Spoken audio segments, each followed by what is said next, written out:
बेचारे छुट्टी करते करते चले गए। लास्ट टर्न पे एक आर्टिकल आप लोगों को होमवर्क दिए थे ना, हो गया था?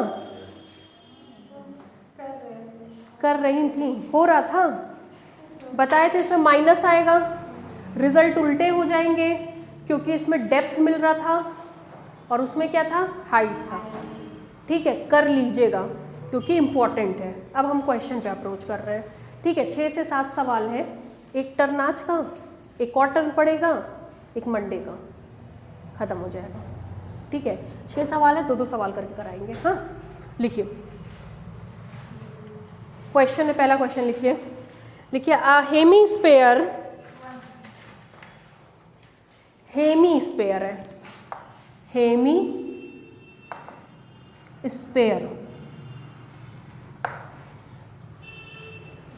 एक नया बैच शुरू करवा रहे हैं इलाहाबाद यूनिवर्सिटी के एमएससी के एंट्रेंस का। ठीक है, कुछ बच्चे थे वो पढ़ना चाह रहे थे, मेरे वो बच्चे नहीं हैं, वो सर के ही बच्चे थे। तो कोई अगर आपके जानने पहचानने में इच्छुक हो, मतलब एमएससी के एंट्रेंस के लिए इलाहाबाद यहाँ वहाँ का, तो उनको बता दीजिएगा। ठीक है, चलेगा। लिखिए hemisphere rest in equilibrium, rest in equilibrium on a sphere of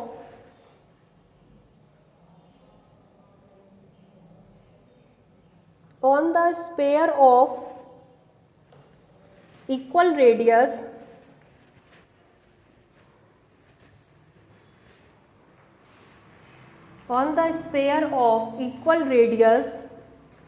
then show that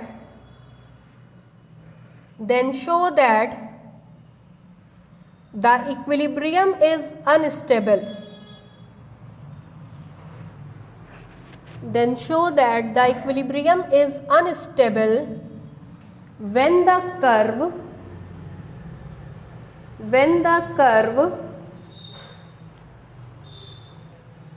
and stable when the flat surface and stable when the flat surface of the hemisphere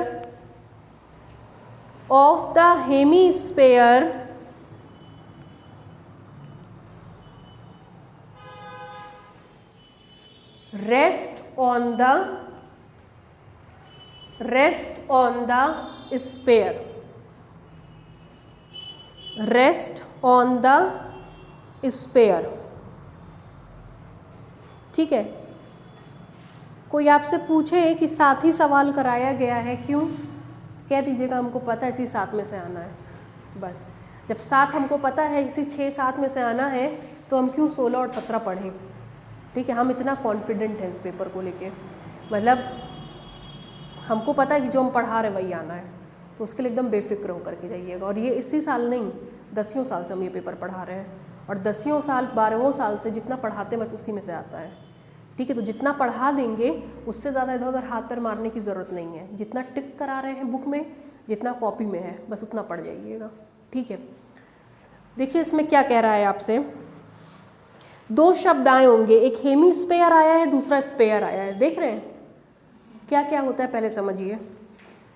गोले को, गेंद देखे ना, गेंद को काट दीजिए बीच से, कटोरी नुमा बनेगा, उसको हेमीस्फेयर कहते हैं। क्या कहते हैं, हेमीस्फेयर। जब भी स्फेयर कटता है तो उसको हेमीस्फेयर कहते हैं, सर्किल कटता है तो उसको सेमी सर्किल कहते हैं। ये डिफरेंस है दोनों में। स्फेयर कटेगा तो हेमी, सर्किल कटेगा तो सेमी। कह रहा है कि आपके पास 2 आकृतियां हैं, एक तो ये हेमीस्फेयर की आकृति है और दूसरा स्फेयर की आकृति है। स्फेयर के ऊपर इसको रखा गया है, तो स्फेयर के ऊपर इसको रखने के 2 तरीके। पहला तरीका है कि स्फेयर के ऊपर हम कटोरी नुमा रखें।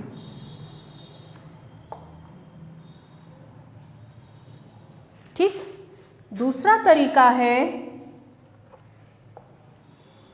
कि हम स्पेयर के ऊपर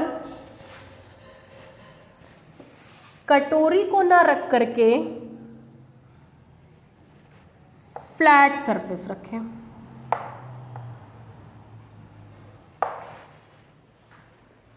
क्यों भाई, दो तरीका हो गया ना, गेंद के ऊपर कटोरी या गेंद के ऊपर कटोरी को उल्टा करके रख दीजिए, दो तरीका। तो आपसे कह रहा है, ध्यान से सुनिएगा,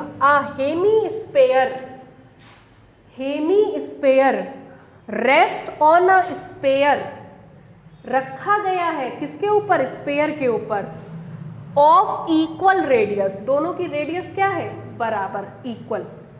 then show that the equilibrium is unstable when the curve, the equilibrium is unstable when the curve, इस केस में कौन सा मिलेगा equilibrium, unstable, and stable when the flat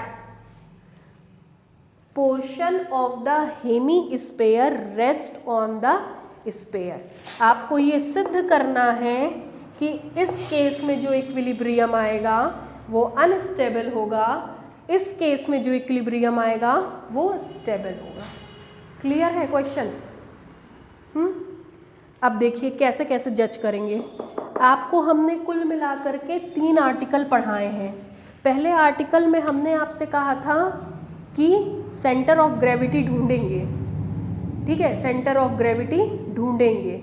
दूसरे आर्टिकल में हमने आपसे कहा था या तो एक ऑब्जेक्ट के ऊपर ऑब्जेक्ट होगा या एक ऑब्जेक्ट के अंदर ऑब्जेक्ट होगा, बस यही 3 चीज़ आपको ढूंढनी है।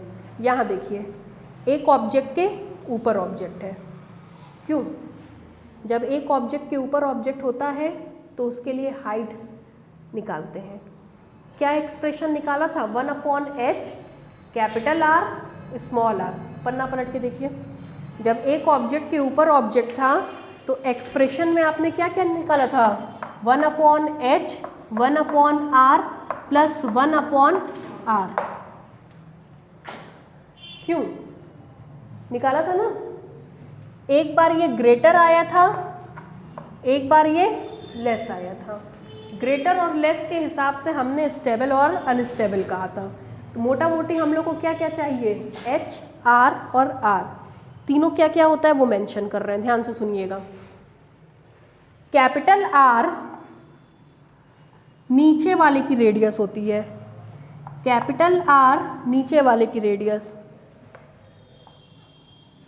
स्मॉल r ऊपर वाले की रेडियस, कैपिटल R नीचे वाले की रेडियस, स्मॉल r ऊपर वाले की रेडियस, और H टचिंग पॉइंट से ऊपर वाले की सेंटर ऑफ ग्रेविटी, और H टचिंग पॉइंट से ऊपर वाले की सेंटर ऑफ ग्रेविटी। इस केस में ये H होगा।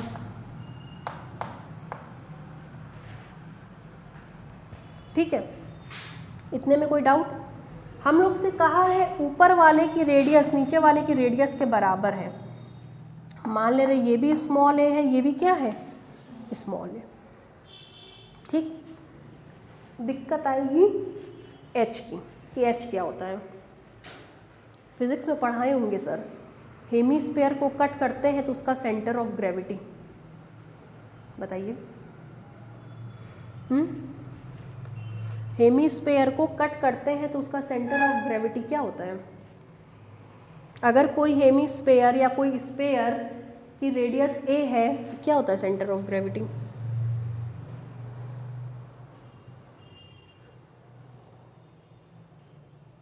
नहीं आते?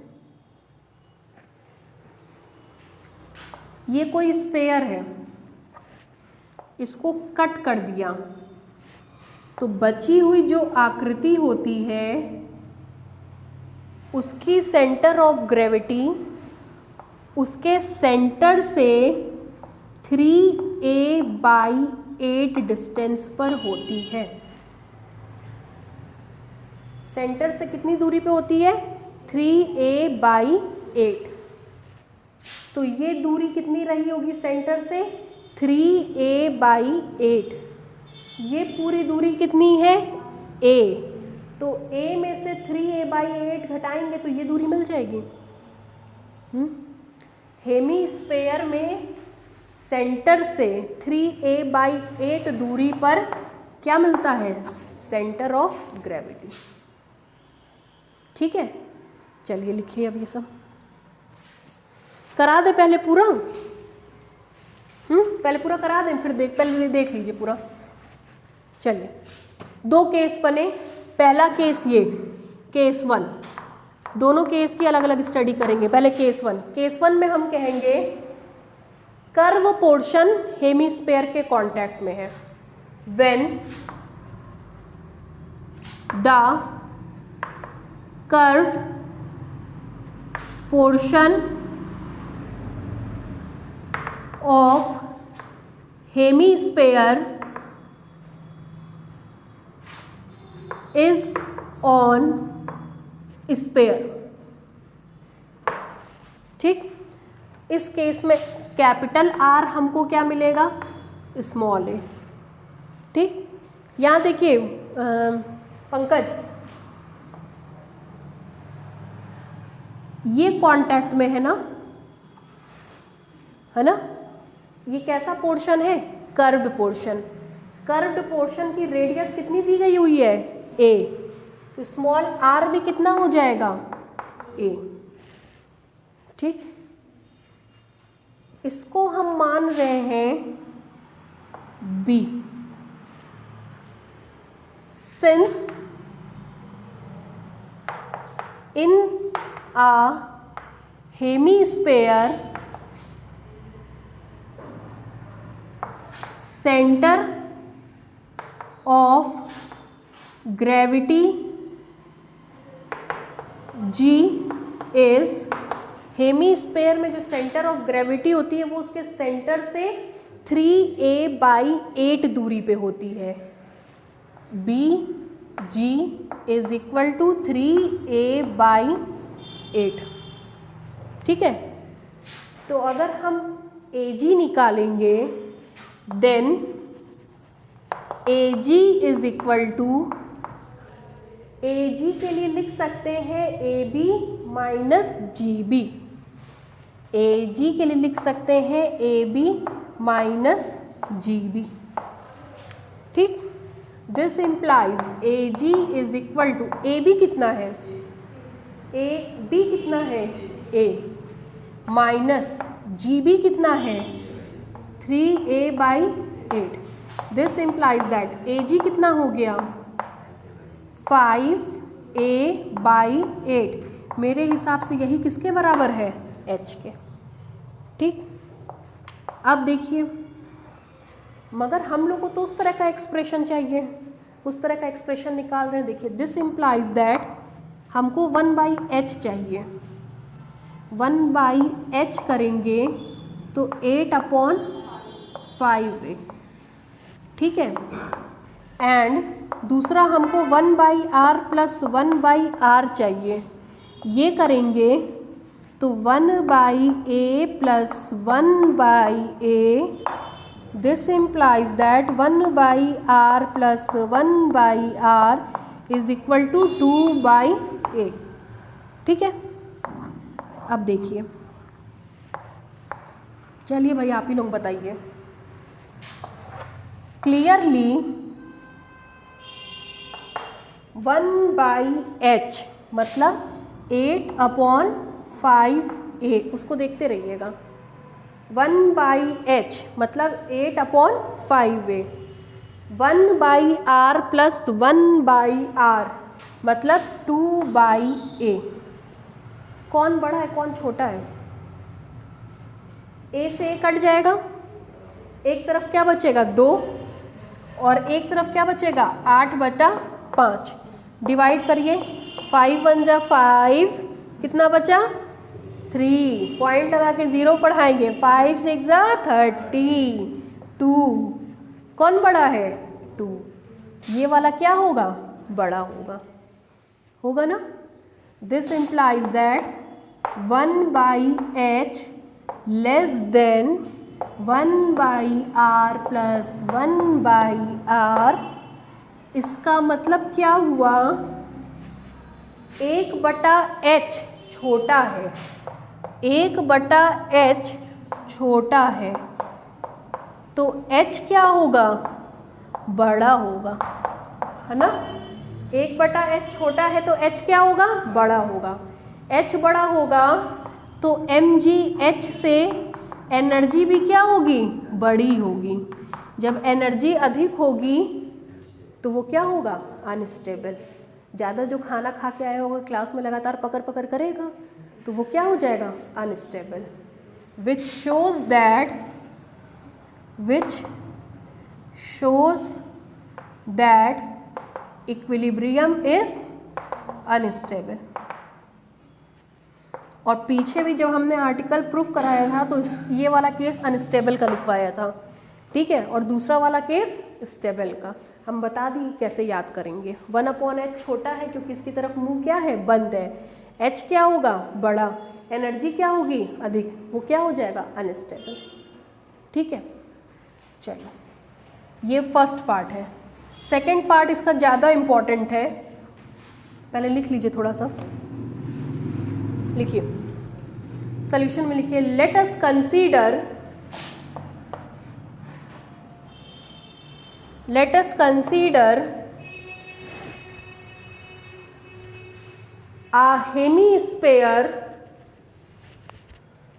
a hemisphere of radius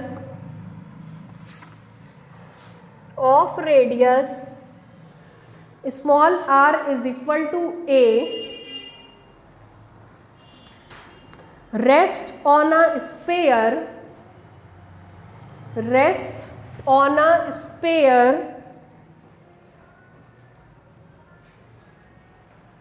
of same radius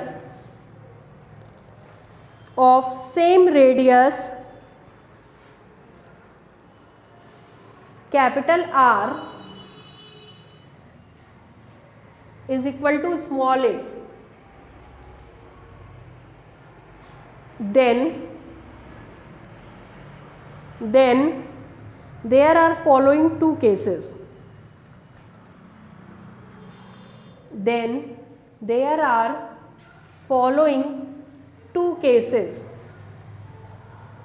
Case 1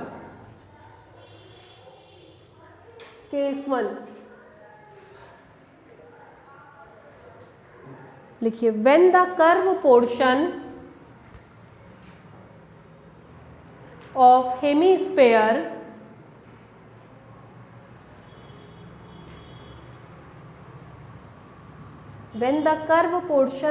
hemisphere is in contact with sphere,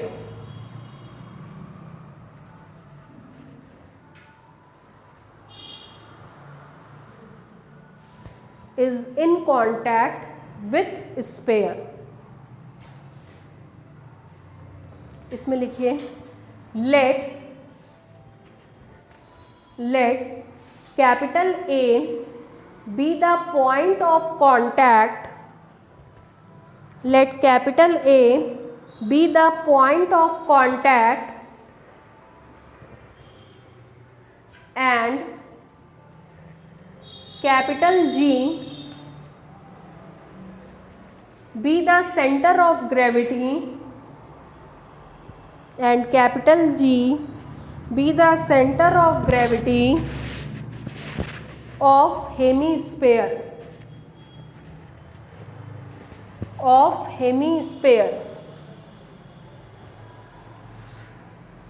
then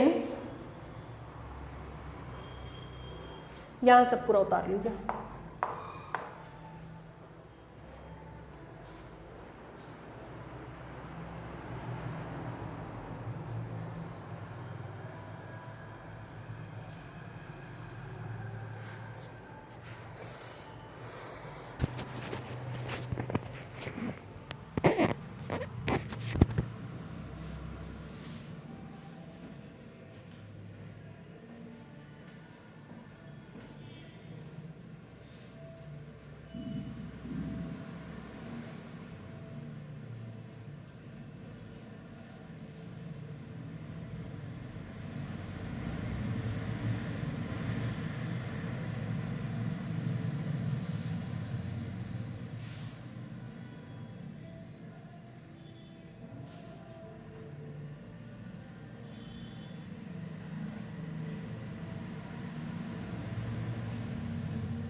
sequence की शीट नहीं बटी है ना अभी आप लोगों को, ये बट गई है, नहीं बटी है।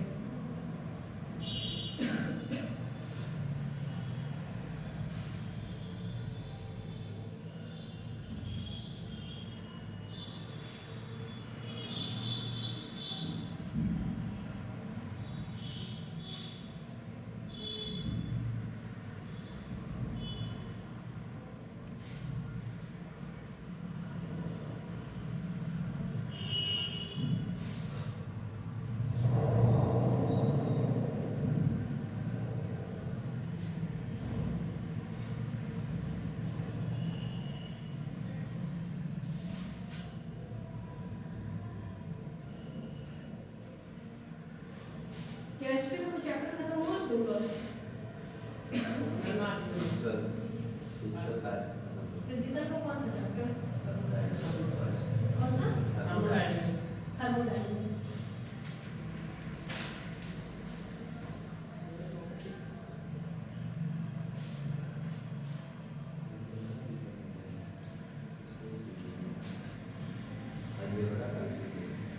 अलजेब्रा में कौन सा?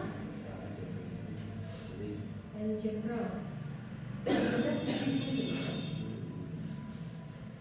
अलजेब्रा की शीट मिली है ना? कौन सा चैप्टर खत्म हुआ है?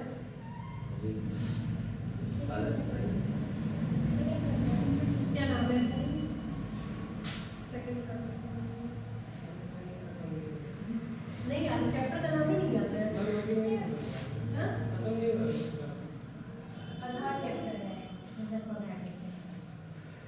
जो आपको शीट मिली थी अलजेब्रा की पहली, तो वो तो उसी में इन्वॉल्व है ही सबरिंग वाला जो है उसकी शीट शायद मिलेगी, देखना पड़ेगा कि क्या बना है। हम नहीं बनाते हैं ना, सब टीचर बना देते हैं, वो आती होता है करते हैं।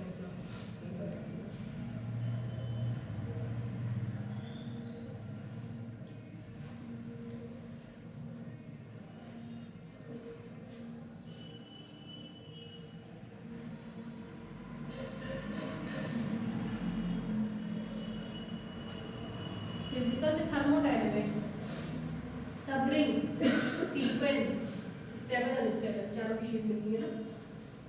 फिजिक्स में कुछ खत्म नहीं हुआ अभी, 4 शीट आप लोगों को मिली है।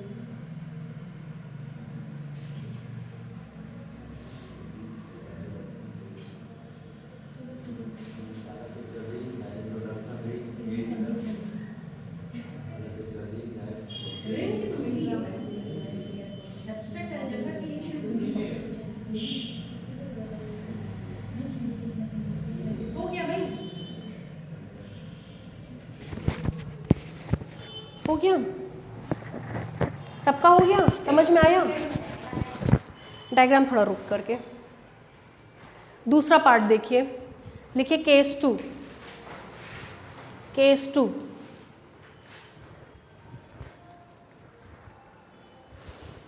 केस 2 बोले, लिखिए when the flat portion of hemisphere, when the flat portion of hemisphere, when the flat portion of hemisphere is in contact, is in contact with sphere, is in contact with sphere,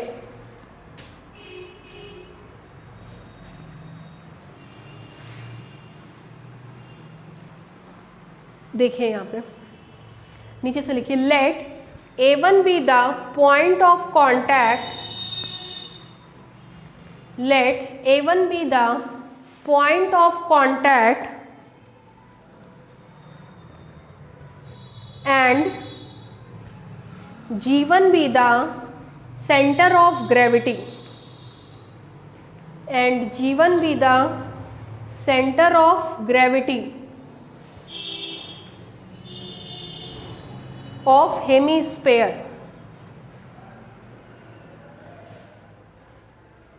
Then छोड़ दीजिए। यहाँ देखिए क्या खास बात है,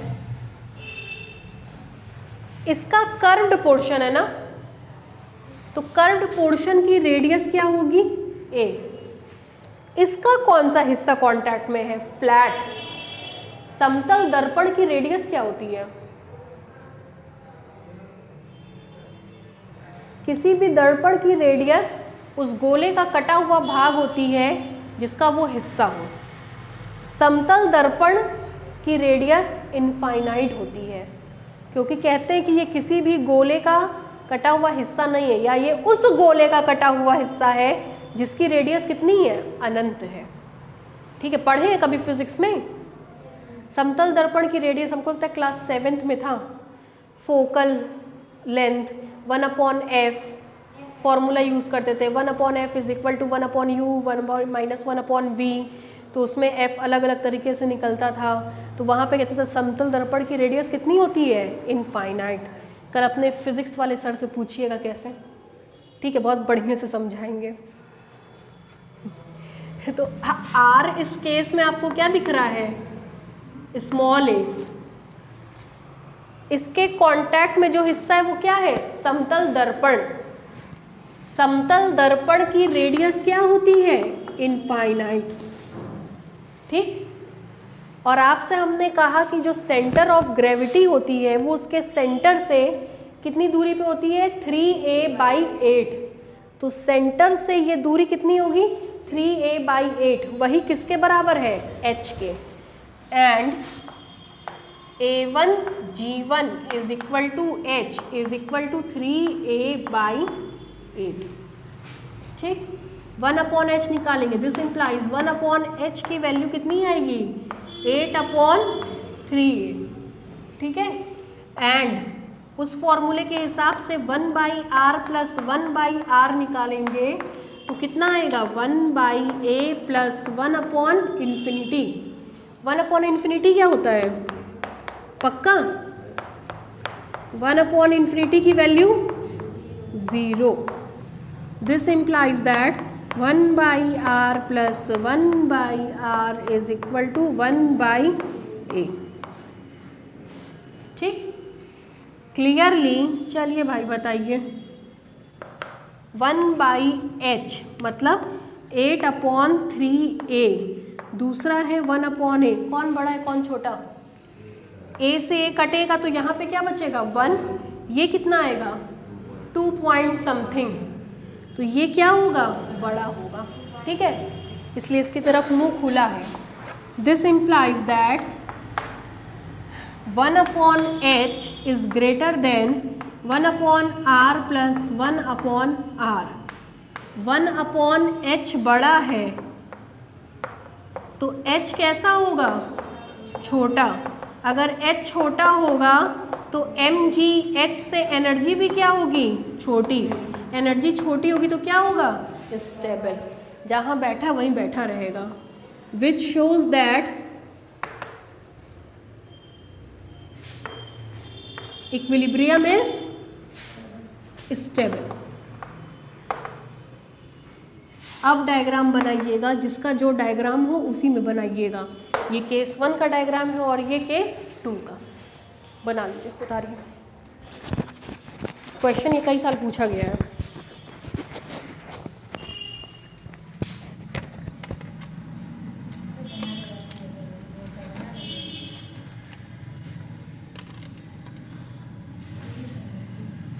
pen दीजिएगा।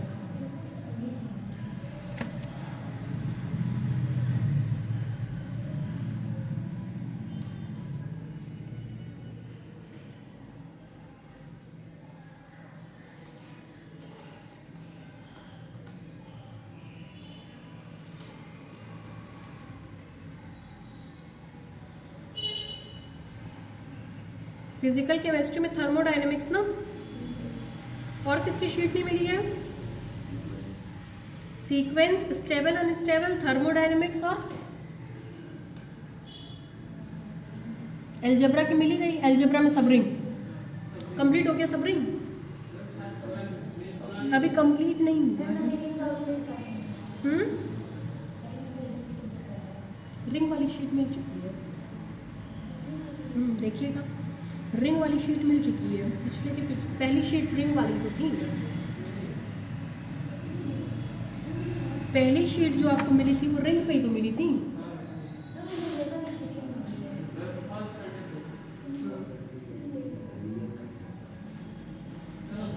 ले लीजिएगा, आप चेक कर लीजिएगा, बाकी मेरे पास